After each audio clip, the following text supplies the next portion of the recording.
Hello students, कैसे हो आप सभी। होप करते हैं बढ़िया होंगे। तो आज की इस वीडियो में हम बात करने वाले हैं पीजीएटी एंट्रेंस एग्जामिनेशंस के लिए मोस्ट इंपॉर्टेंट जनरल अवेयरनेस के क्वेश्चंस को। तो आज की सीरीज में हम समाधि स्थल, ग्रेव साइट और क्रांतीय रेवोल्यूशन के बारे में पढ़ेंगे, जो कि एग्जाम की दृष्टि से, एंट्रेंस एग्जामिनेशन की दृष्टि से बहुत ही इंपॉर्टेंट हो सकता है। ठीक है, चलिए देर न करते हुए वीडियो को शुरू करते हैं और पूरा आपको जानकारी देते हैं। सबसे पहले समाधि स्थल से हम शुरू करते हैं। ठीक है, समाधि स्थल में सबसे पहला क्वेश्चन जो आपसे ऐसे पूछ सकता है कि महात्मा गांधी का समाधि स्थल कहाँ है। उसमें आपको 4 ऑप्शन दे देगा और आपको बताना पड़ेगा। तो चलिए मैं आपको बताता हूँ। महात्मा गांधी का जो समाधि स्थल है वो राजघाट में है। वहीं जवाहरलाल नेहरू का समाधि स्थल शांतिवन में है।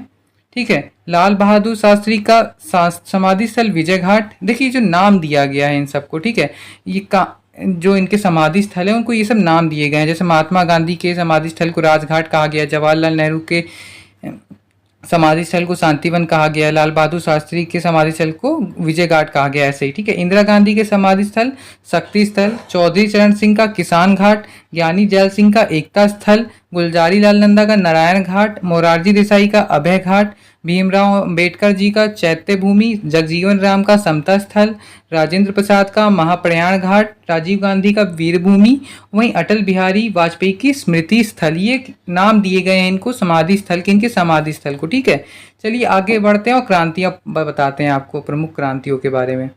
सबसे पहले हम आ जाते हैं सफ़ेद क्रांति। सफ़ेद क्रांति आपका दुग्ध उत्पादन यानी दूध उत्पादन से संबंधित है। इसके जो फादर हैं, पिता कहे जाते हैं, वो वर्गीस कुरियन है। ठीक है, और 26 नवंबर को मिल्क डे आपका मनाया जाता है। देखिए ये हम अपने नोट से आपको बता रहे हैं पूरा। ठीक है, इंपॉर्टेंट हो सकता है, होगा ये भी, हो भी, क्योंकि इससे 1-2 क्वेश्चन जरूर फंसता है। आप किसी भी एग्जाम में देखेंगे, क्रांतियाँ हो गई या आपके समाधि स्थल हो गए, इससे 1-2 क्वेश्चन जरूर आ जाते हैं कभी। ठीक है, तो चलिए आगे बढ़ते हैं।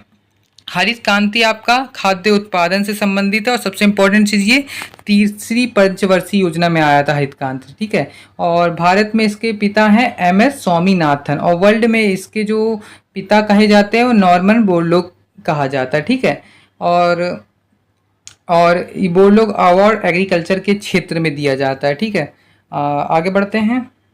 भूरी क्रांति। भूरी क्रांति आपकी फर्टिलाइजर, सीमेंट, लेदर से संबंधित है और ग्रे क्रांति खाली फर्टिलाइजर से संबंधित है। रजत क्रांति आपका अंडा उत्पादन से संबंधित है, जिसका कहें फादर कहा जाए तो इंदिरा गांधी को कहा जाता है। लाल क्रांति आपका टमाटर और मांस उत्पादन से संबंधित है, इसके फादर विशाल तिवारी को माना जाता है। नीली क्रांति आपका मत्स्य उत्पादन से संबंधित है, फिशिकल्चर। काली क्रांति पेट्रोलियम उत्पादन से संबंधित है। वहीं पीली क्रांति आपकी तिलहन, ऑयल सीड से संबंधित है, फादर सैम पिट्रोडा। हरित स्वर्ण क्रांति आपका चाय उत्पादन से संबंधित है।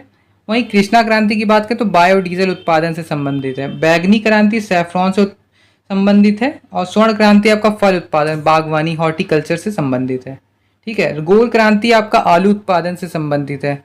रजत फाइबर क्रांति आपका कॉटन से संबंधित है। तो ये क्रांतियाँ इंपॉर्टेंट हो गई और मेन समाधि स्थल हमने आपको बता दिए जो इंपॉर्टेंट था। इसको आप ढंग से देख लीजिएगा, 1-2 बार वीडियो ऊपर नीचे करके देख लीजिएगा, स्क्रीनशॉट मार लीजिएगा, अपना जैसा आप करना चाहें वैसे देख सकते हैं। ठीक है, सब हमने एक तरह से आपको बता दिया है कौन सा किससे संबंधित है। ठीक है, धन्यवाद।